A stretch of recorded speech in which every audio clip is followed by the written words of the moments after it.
Wow, guys. Kalian pernah lihat kan gambar atom yang kayak tata surya mini gitu? Ada elektron yang muter-muter inti kayak planet ngelilingin matahari? Tapi emang beneran kayak gitu cara kerja atom? Spoiler alert. Ya enggak lah, bro. Hari ini kita bakal bahas kenapa gambaran populer ini tuh ngaco banget dan atom itu sebenarnya kayak gimana. Gue mau bersihin beberapa miskonsepsi paling bandel di pelajaran sains. Dan hari ini, kita mulai dari atom dan kenapa dia tuh bukan kayak tata surya kecil. Coba kita flashback dikit deh, ke awal abad ke-20.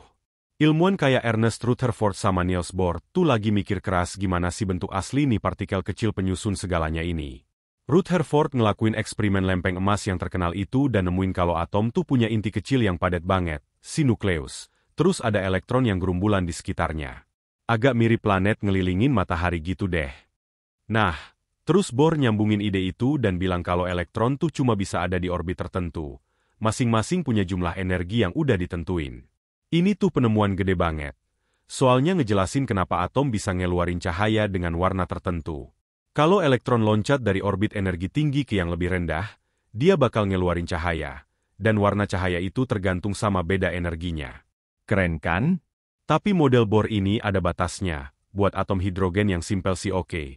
Tapi buat yang lebih ribet dia agak kewalahan. Sekilas, ide tata surya, ini emang lumayan masuk akal.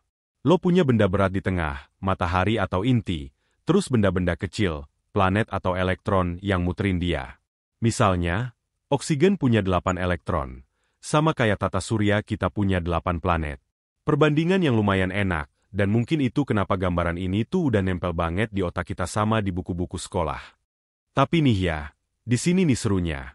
Meskipun gambaran ini gampang dibayangin, tapi dia tuh nggak benar-benar sesuai sama ilmu pengetahuan yang sebenarnya, sama fisikanya.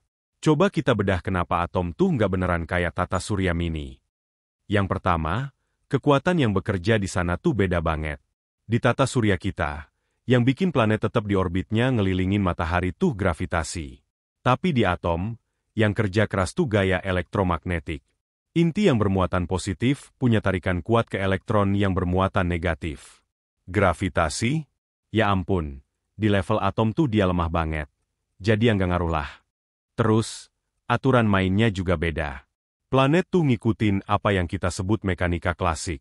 Artinya, kalau lo tahu posisi planet sama kecepatannya, lo bisa prediksi dengan cukup akurat seluruh lintasannya. Nah, kalau elektron tuh mainnya pakai aturan mekanika kuantum.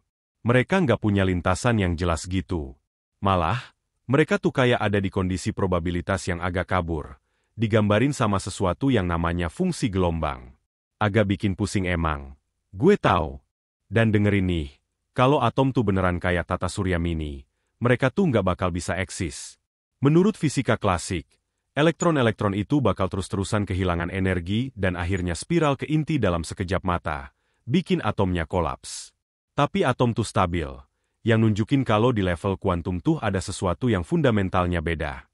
Coba lo pikirin deh, kalau elektron cuma ngorbit kayak planet, mereka tuh bakal terus-terusan ganti arah, yang artinya mereka tuh bakal mempercepat diri. Dan menurut aturan elektromagnetisme, partikel bermuatan yang dipercepat tuh ngeluarin energi. Jadi, elektron-elektron ini bakal kehilangan energi dan, lo udah bisa nebakan, bakal nabrak inti dengan super cepat. Fakta bahwa atom itu ada nunjukin kalau elektron tuh nggak cuma bikin orbit yang simpel. Nah, kalau mereka nggak ngorbit, terus elektron tuh ngapain dong sebenarnya?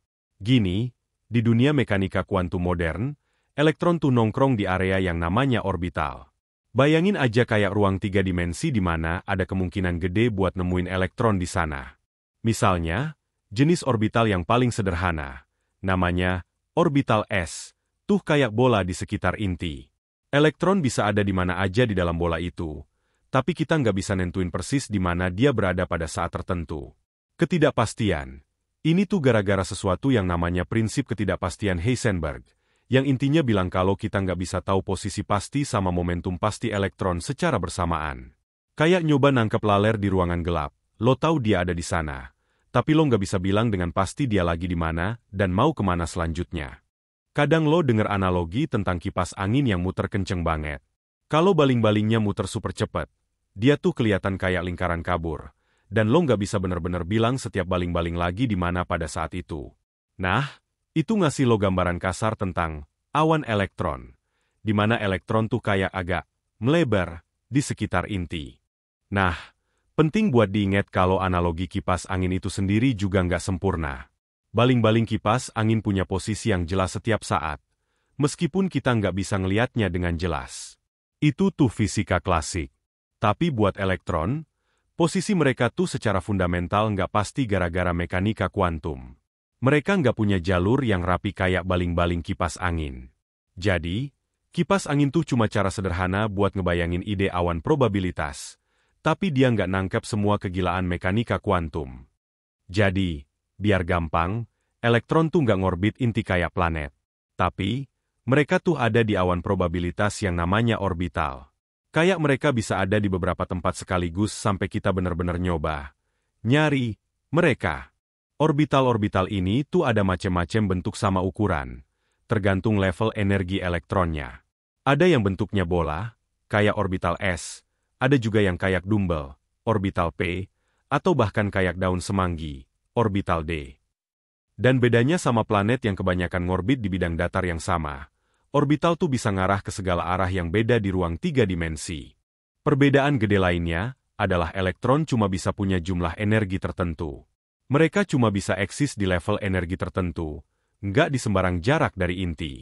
Itu kenapa atom tuh ngasilin garis spektrum yang jelas banget pas mereka ngeluarin atau nyerap cahaya. Itu karena elektron tuh loncat-loncat di antara level energi yang udah fix ini. Bayangin aja kayak naik tangga, lo cuma bisa berdiri di anak tangga tertentu, nggak bisa di antaranya. Nah, kalau planet tuh bisa ngorbit matahari di hampir semua jarak, asal kecepatannya pas. Nggak ada level energi yang ngebatasin mereka. Ngomongin ukuran bentar ya. Atom tuh kebanyakan ruang kosong. Kalau lo gedein atom sampai intinya seukuran kacang polong, seluruh atomnya tuh bakal seukuran stadion bola. Itu tuh ruang kosong yang gila banget. Di tata surya kita, matahari jelas gede banget dibanding planet, tapi jaraknya tuh nggak se-ekstrem itu proporsionalnya. Misalnya, diameter tata surya, sampai orbit Neptunus, tuh sekitar 6.500 kali diameter matahari. Lumayan kosong kan? Tapi, diameter atom tuh sekitar 100.000 kali diameter intinya. Beda banget kan tingkat kekosongannya. Nah, kenapa kita masih sering banget lihat gambaran tata surya ini di mana-mana? Ya meskipun nggak akurat-akurat banget, ini tuh cara yang simpel banget buat ngenalin ide dasar struktur atom.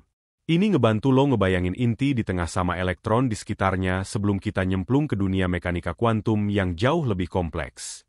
Tapi buat bener-bener ngerti atom tuh kayak gimana, kita harus move on dari gambaran simpel ini dan nerima sifat kuantum mereka.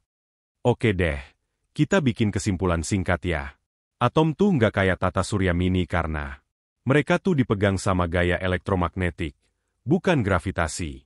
Elektron tuh ada di awan probabilitas, orbital. Elektron tuh cuma bisa punya level energi tertentu, diskret, beda sama orbit planet yang kontinu. Kegilaan mekanika kuantum, kayak prinsip ketidakpastian sama dualitas gelombang partikel, tuh nggak berlaku buat tata surya. Jadi, meskipun gambaran tata surya ini tuh titik awal yang berguna, penting banget buat lo paham kalau dunia atom yang sebenarnya tuh jauh lebih aneh dan lebih keren. Nah, sekarang lo udah tahu kan kalau atom tuh bukan tata surya mini. Konsep sains apalagi nih yang bikin lo penasaran? Share pemikiran lo sama miskonsepsi lain yang pernah lo denger di kolom komentar di bawah ya. Kui, kita belajar dan eksplorasi bareng. Dan ingat, selalu pertanyakan segalanya dan terus belajar. Sampai ketemu di video berikutnya.